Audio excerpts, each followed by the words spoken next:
آج کے جو مسلمان ہیں جو زیادہ پڑھ لکھ جاتے ہیں زیادہ، کیونکہ یہ لبرلزم پڑھے لکھے لوگوں میں زیادہ ہے، کیونکہ ان میں تکبر پیدا ہو جاتا ہے کہ ہمیں بہت کچھ آتا ہے.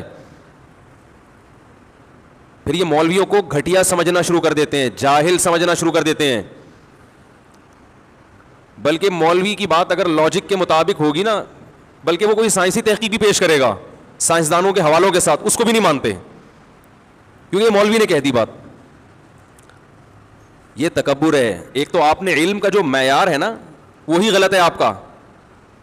بعض لوگوں کی نظر میں انگلش آنا علم کا معیار ہے. اس کا مطلب جاپان میں تو سارے جاہل رہتے ہیں، فرانسیسی سارے جاہل ہوتے ہیں، ناروے کے لوگ سارے جاہل ہیں.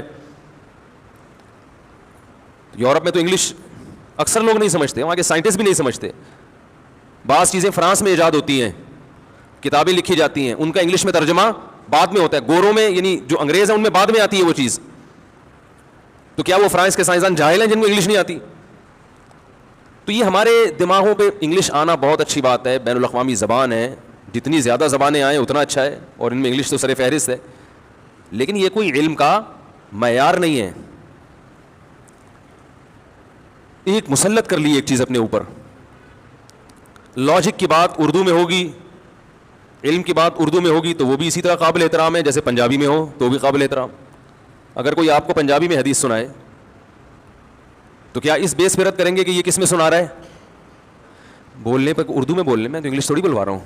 اس بیس پہ رد کریں گے کہ یہ پنجابی. نیوٹن کا قانون اگر کوئی سندھی میں سنائے ہے تو کیا وہ غلط ہوگا؟ بھائی بات یہ ہوتی ہے کہ آپ بات کیا کر رہے ہیں.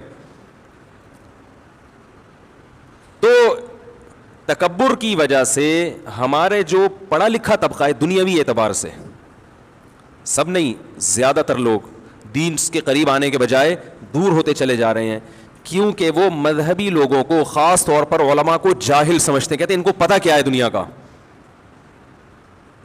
یہ عجیب بات آپ کو بتاؤں، دیکھو ڈاکٹر کو انجینئر کی فیلڈ کا پتہ ہوگا؟ نہیں پتا ہوتا نا.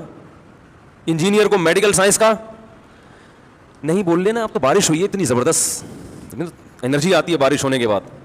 انجینئر کو ڈاکٹر کی فیلڈ کا نہیں پتا ہوگا، ایک میتھمیٹکس کو میڈیکل سائنس کا نہیں پتا ہوگا، ایک پنچر والے کو، بلکہ ڈاکٹر کو پنچر کا نہیں پتا ہوگا. تو یہ بھی تو علم ہے نا، پنچر لگانا.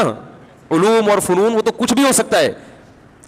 لیکن ڈاکٹر انجینئر کی بات کو اس بیس پہ رد نہیں کرے گا کہ اس کو میڈیکل سائنس کا کچھ بھی نہیں پتا. وہ کہے گا بھائی انجینئرنگ کی فیلڈ میں یہ ہم سے آگے ہے.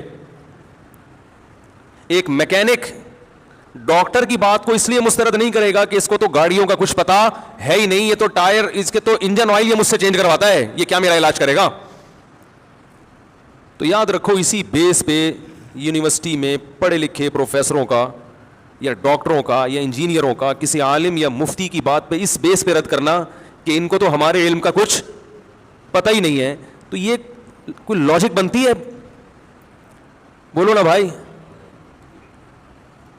ہاں کوئی مولانا صاحب آپ کی فیلڈ میں ٹانگ اڑا رہے ہو تو پھر آپ کا حق بنتا ہے، پھر یقیناً آپ کا حق بنتا ہے کہ یہاں کوئی مولانا صاحب بیٹھ کے آپ کو شوگر پہ کنٹرول کرنے کے طریقے بتا رہے ہیں، اور وہ طریقے پہ ڈاکٹروں سے نہ سنے ہو، اپنی ریسرچ ہو ان کی، تو وہ کہیں گے نا بھائی یہ ریسرچ آپ اس کے اہل نہیں ہے، یا تو کسی ڈاکٹر کی بات نقل کر رہا ہو تو یہ الگ بات ہے.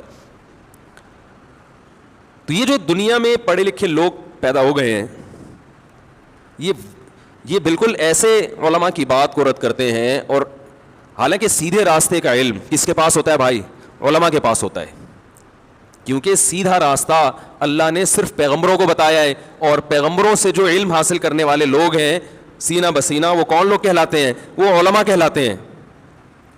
دل بنانا، دل کا سدھر جانا، یہ کوئی سائنٹسٹ نہیں بتائے گا آپ کو. ایک دل تو گوشت پوش کا دل ہوتا ہے، وہ تو آپ کو ڈاکٹر بتائیں گے کہ یہ اس دل میں بلاکیج کیسے پیدا ہوتی ہے. لیکن وہ دل جس میں جذبات ہوتے ہیں، جس میں روحانیت ہوتی ہے، جس میں احساسات ہوتے ہیں، اس دل کے قبلے کو درست رکھنا اور وہ والا دل صحیح راستے پہ چلتا رہے، یہ راستہ میرے بھائی صرف کون بتائے گا؟ علماء بتائیں گے. یہ ڈاکٹروں کے پاس علم نہیں ہے، یہ انجینئروں کے پاس، سائنسدانوں کے پاس، میکینک کے پاس یہ علم نہیں ہے، یہ صرف پیغمبروں کے پاس ہے. اور اس علم نہ ہونے کی وجہ سے انسان کی روحانی زندگی تباہ ہو چکی ہے.